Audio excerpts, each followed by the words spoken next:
इंसानों में और जानवरों में बड़ा फर्क होता है। इंसानों में सोचने समझने की शक्ति होती है, ताकत होती है।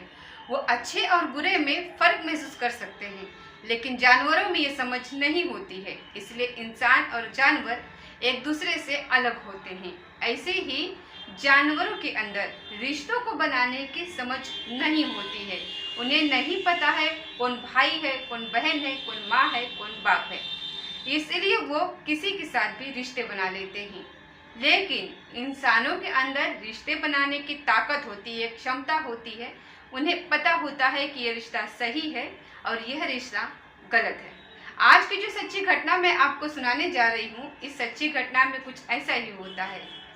एक लड़के ने और एक लड़की ने एक ऐसे रिश्ते को जन्म दे दिया जिस रिश्ते को ना समाज, ना परिवार, ना कानून कोई भी इजाजत नहीं देता। और जब इस रिश्ते के बारे में समाज को पता चलता है, लोगों को पता चलता है, तो लोग बहुत ज़्यादा परेशान हो जाते हैं। उन्हें पुलिस के खुलासे पर यकीन ही नहीं होता। उन्हें लगता है कि जो पुलिस ने खुलासा किया है वह झूठा है, मगर जो पुलिस ने खुलासा किया था वही सच था। नमस्कार दोस्तों, स्वागत है आपका हमारे चैनल पर। आज की जो सच्ची घटना मैं आपको सुनाने जा रही हूँ, ये सच्ची घटना है उत्तर प्रदेश का एक जिला है बिजनौर। दरअसल इसी बिजनौर जिले का एक रेहर एक इलाका है, एक गांव है। यहाँ के रहने वाली एक लड़की 21 दिसंबर 2017 को अचानक घर से गायब हो जाती।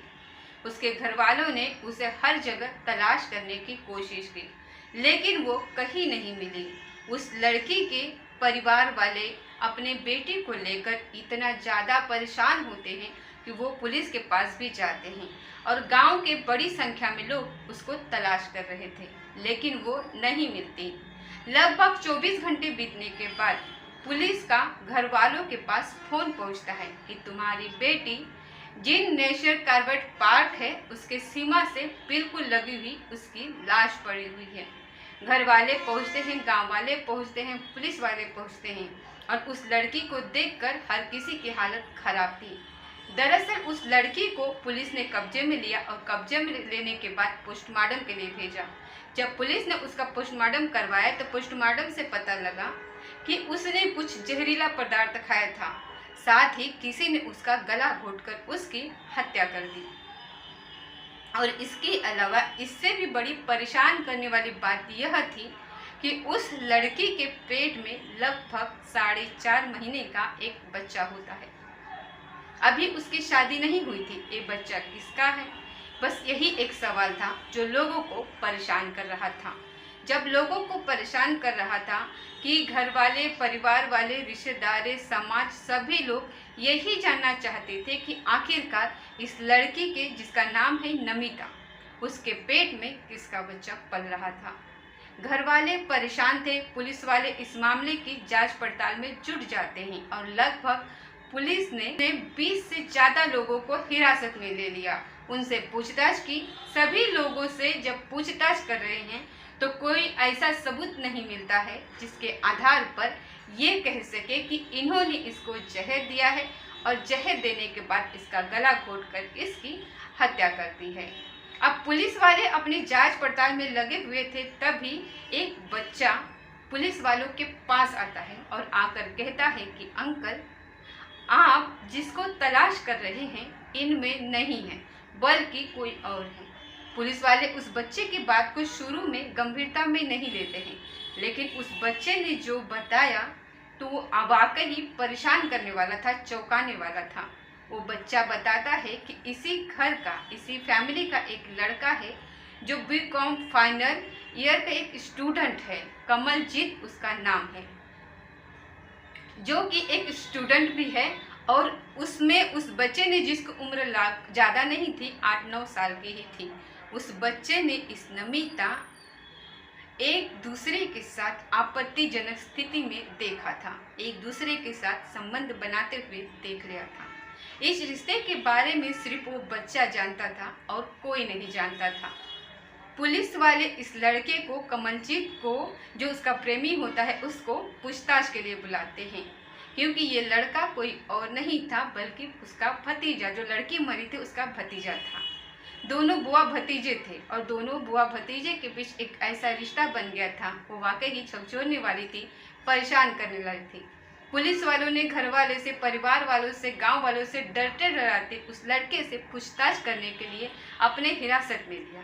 और जब हिरासत में लिया गया था तो इस बात को लेकर गांव वाले शोर मचाने लगते हैं, हंगामा मचाने लगते हैं और कहते हैं कि ये सब गलत है। एक घर परिवार के लोगों पर अगर पुलिस इस तरह से शक करेगी तो कैसे चलेगा, क्योंकि वो जो लड़की होती है वो गर्भवती होती है, वो 4.5 महीने की होती है। कमलजीत से जब सख्ती से पूछा जाता है, उससे बातचीत की जाती है, तो बताता है कि साहब एक गांव की एक लड़की से उसको मोहब्बत थी और वो उस लड़की के साथ अपने बुआ से बार बार बातें करता था और कहता था कि मुझे ये लड़की अच्छी लगती है, मुझे इसके साथ रहना है, मैं इससे मिलना चाहता हूँ, बुआ मेरी मदद कर दो। वो बुआ से बातचीत करता था उस लड़की के मदद के लिए, लेकिन ना जाने कब बुआ को ही वो दिल दे बैठता है और बुआ उसको खुद प्यार कर बैठी। दोनों बुआ भतीजे एक दूसरे से ना सिर्फ प्यार करते हैं बल्कि एक दूसरे के साथ शारीरिक संबंध भी बनाते हैं, क्योंकि घर में कोई रोक टोक नहीं होती। घर में इस रिश्ते उनके साथ बैठने से किसी को कोई एतराज नहीं था और जब मन करता था तब मिलते थे, बातचीत करते थे।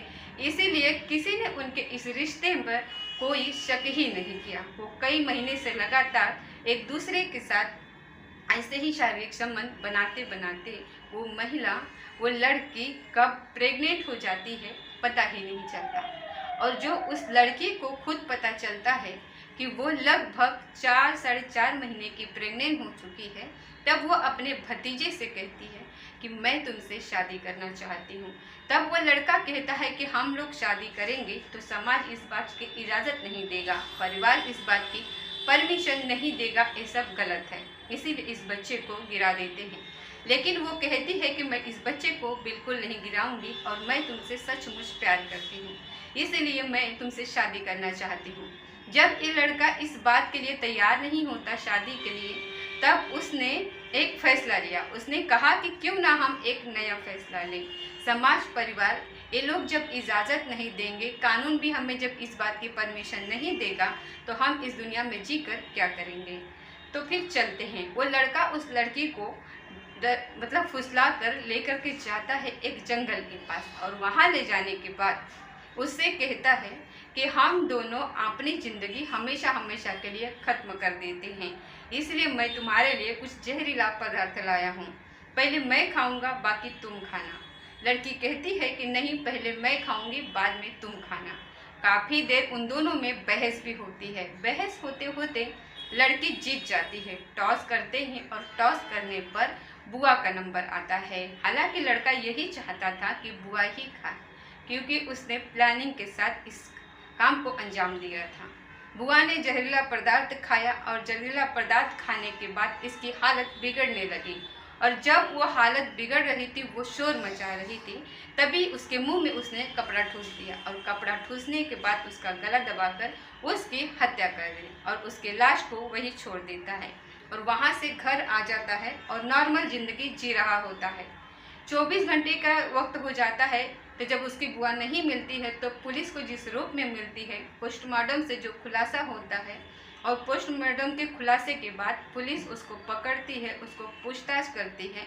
जब ये पुलिस को बताता है और यही बात जब अखबारों के माध्यम से, सोशल मीडिया के माध्यम से लोगों को पता चलती है, तो लोग इस बात पर यकीन ही नहीं कर रहे थे, करने को तैयार ही नहीं थे कि एक भतीजा अपने बुआ के साथ ऐसे रिश्ते में बंधा हुआ था, जिस रिश्ते को ना तो समाज, ना परिवार, ना कानून कोई भी इजाज़त नहीं देता।